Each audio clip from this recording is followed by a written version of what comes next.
नमस्कार साथियों, आप सभी का स्वागत है मेरे YouTube चैनल भुवाणा की आवाज़ पे। सभी को नमस्ते। पिछले शनिवार रविवार को हरदा ज़िले में जो भी दुर्भाग्यपूर्ण घटनाएं हुई और हरदा के ऊपर एक इतिहास में काला दाग लग गया, हम आज उस घटना का विश्लेषण करने के लिए बैठे हैं।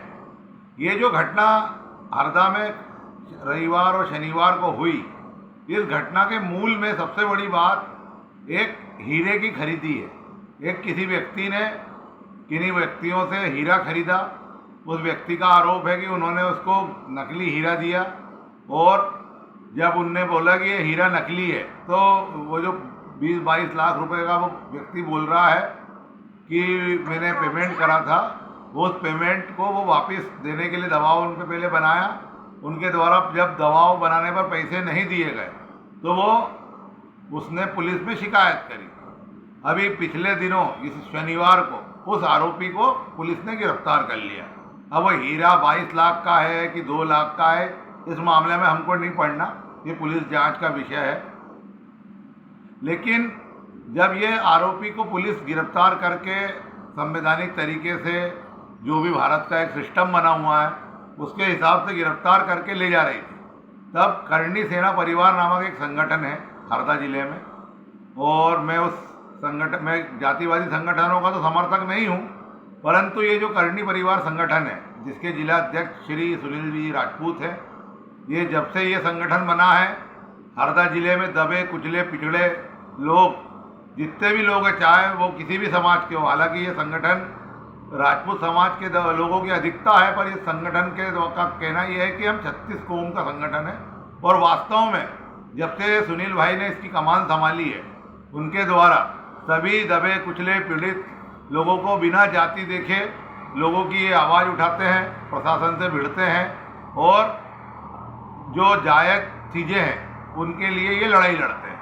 परंतु इस बार इनसे भी थोड़ी चूक हुई और जो चीज़ पुलिस लीगल प्रोसेस से कर रही थी, हालांकि करणी सेना परिवार का ये आरोप है कि 2,80,000 रुपये पुलिस ने रिश्वत लेकर उस आरोपी को रिमांड पे लेने की जगह जेल भेजने के जेल वारंट बनवा लिया, या पुलिस उसकी जमानत के प्रयास में लगी है। ये आरोप करणी सेना परिवार का है और बिना सबूत लगाए हम किसी भी आरोप का ना तो समर्थन करते हैं और ना किया जा सकता है, क्योंकि भारत में बिना सबूत कोई भी बात करना अच्छी बात नहीं है। आजकल सोशल मीडिया के दौर में लोगों ने धंधा बना लिया है, एक मोबाइल में कैमरा रहता है अच्छी क्वालिटी का, मुंह खोला और कुछ भी बका, तो ये हमारी आदत नहीं है। हम भारत के संवैधानिक मूल्यों को जानते हैं, तो भारतीय संवैधानिक मूल्यों से बाहर की हम कोई भी बात नहीं करेंगे। तो इस प्रकार ये जो हीरे की खरीदी करने वाला हीरा बेचने वाला जो आरोपी था, पुलिस उसको लेकर जेल जा रही थी। तो अब ये करणी सेना परिवार के लोग वहाँ पहुँच गए और उन्होंने पुलिस से कहा कि इसे हमारे हवाले किया जाए। ये पुलिस का वर्जन है, पुलिस का ऐसा कहना है, जबकि भारतीय संवैधानिक व्यवस्था, न्यायिक व्यवस्था और कानून में ऐसा कोई प्रावधान नहीं है कि किसी आरोपी को किसी व्यक्ति या संगठन के हवाले कर दिया जाए। यहाँ पर करणी सेना परिवार से चूक हुई।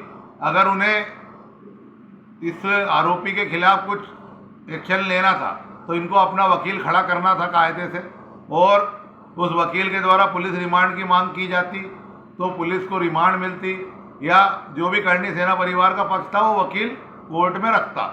लेकिन इस बीच ये बात एक व्यक्तिगत लड़ाई से बदलकर पुलिस और करणी सेना परिवार के क्लेश में बदल गई। यहाँ पर जो करणी सेना परिवार की तो जो गलती है सो है, परंतु पुलिस प्रशासन की भी बहुत बड़ी गलती है, क्योंकि पुलिस प्रशासन को सारी जानकारी होती है।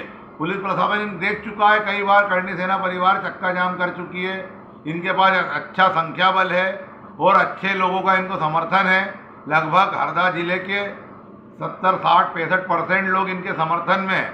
ये सब जानकारी होने के बावजूद पुलिस प्रशासन ने इनसे संवाद करने के बजाय वहाँ इनसे झूमा झटकी, मारपीट और लाठीचार्ज किया, जिससे जो बात आसानी से हल हो सकती थी वो बिगड़ गई।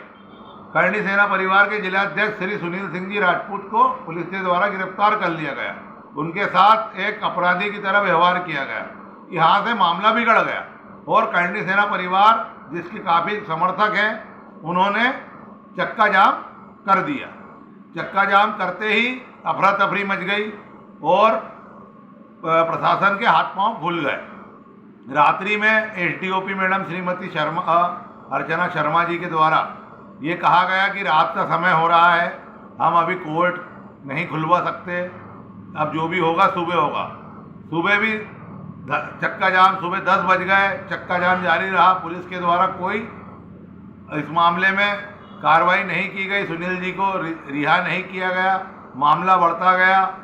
करणी सेना परिवार के प्रदेश अध्यक्ष जीवन सिंह शेरपुर तक आ गए।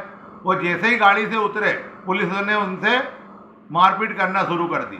उसके बाद सबसे बर्बरतापूर्ण घटना इस घटना में ये हुई कि राजपूत समाज, हरदा जिला में सैकड़ों वर्षों से राजपूत समाज निवास कर रहा है और राजपूत समाज बाहुल्य होकर भी राजपूत समाज एक शांत समाज है। राजपूत समाज कभी किसी के साथ अन्याय नहीं करता। आप सभी जानते हैं कई गांवों में, राजपूत बाहुल्य गांवों में भी अन्य जात के लोग भी रहते हैं, परंतु आज तक कभी ये सुनने में नहीं आया कि राजपूतों ने संगठित होकर किसी छोटी समाज को, किसी बड़ी समाज को, किसी को अपने राजपूत होने की धौंस दिखाई हो। ऐसे शांत और कानून में मानने वाले राजपूत समाज के ऊपर राजपूत छात्रावास में घुसकर बर्बरतापूर्वक हमला किया गया। तब हरदा के विधायक डॉक्टर रामकिशोर दोगने ने अपना जनप्रतिनिधि धर्म निभाते हुए वहां पर जाकर उस पुलिस बर्बरता को रोका। तो हमारा डॉक्टर रामकिशोर दोगने जी को भी बहुत बहुत धन्यवाद है। हम इस मामले में जो मेरा विश्लेषण है कि पुलिस से केवल एक गलती हुई है कि पुलिस को जहां पे संवाद करके मामला निपटाना था, वहां पर पुलिस ने बल प्रयोग किया। भारत एक लोकतांत्रिक देश है, भारत नियम से, संविधान से चलता है और पुलिस हो चाहे कोई भी संगठन हो, ये सब कुछ उससे नियम कानून से और एक सिस्टम से बंधे हुए हैं। अगर पुलिस कप्तान अभिनव चोकसी जी चाहते तो उसी मामले में, जब ये मामला गरमा रहा था, तभी सुनील जी राजपूत एवं संगठन के लोगों से अगर संवाद करते, उनको समझाते कि आप सिस्टम से आइए, हम आपकी बात रखेंगे, तो ये मामला इतना आगे नहीं बढ़ता। और सुनील सिंह जी राजपूत एवं करणी सेना परिवार से भी निवेदन है कि किसी भी मामले में अपना हस्तक्षेप करने से पहले उस मामले के कानूनी पहलुओं को जानिए, क्योंकि भारत भीड़ तंत्र से नहीं, लोकतंत्र से और संविधान से चलता है। और इस मामले में एक और बात है, करणी सेना परिवार के प्रदेश अध्यक्ष जीवन सिंह शेरपुर के बारे में 2 लोग अपनी ऑडियो रिकॉर्डिंग में अनर्गल बातें कर रहे हैं। अब जब जिस प्रकार के आरोप वो ऑडियो रिकॉर्डिंग में लगा रहे हैं, उसका कोई सबूत वो दे नहीं पा रहे हैं या जो भी है, लेकिन आजकल क्या है, जो भी सरकार के खिलाफ होता है उसके खिलाफ इस प्रकार के षड्यंत्र तो होते हैं। तो इन सब बातों में ना पड़कर मेरा हरदा जिला प्रशासन से भी निवेदन है, आगामी भविष्य में कभी भी इस प्रकार की घटना हो तो लोकतंत्र में सबसे जरूरी होता है संवाद। और करणी सेना परिवार से भी निवेदन है कि किसी भी मामले में पढ़ने से पहले और भीड़ तंत्र का प्रयोग करने से पहले संवाद की कोशिश हो, क्योंकि बिना संवाद के लोकतंत्र नहीं चलता। लोकतंत्र की नींव ही संवाद से है। लोकसभा राज्यसभा में संवाद होता है, पक्ष विपक्ष के बीच में बहस होती है और उसके साथ ही लोकतंत्र चलता है। ये देश हमेशा लोकतंत्र संविधान से चलेगा, ना कि भीड़ तंत्र से। हरदा शांति का टापू है और रहेगा।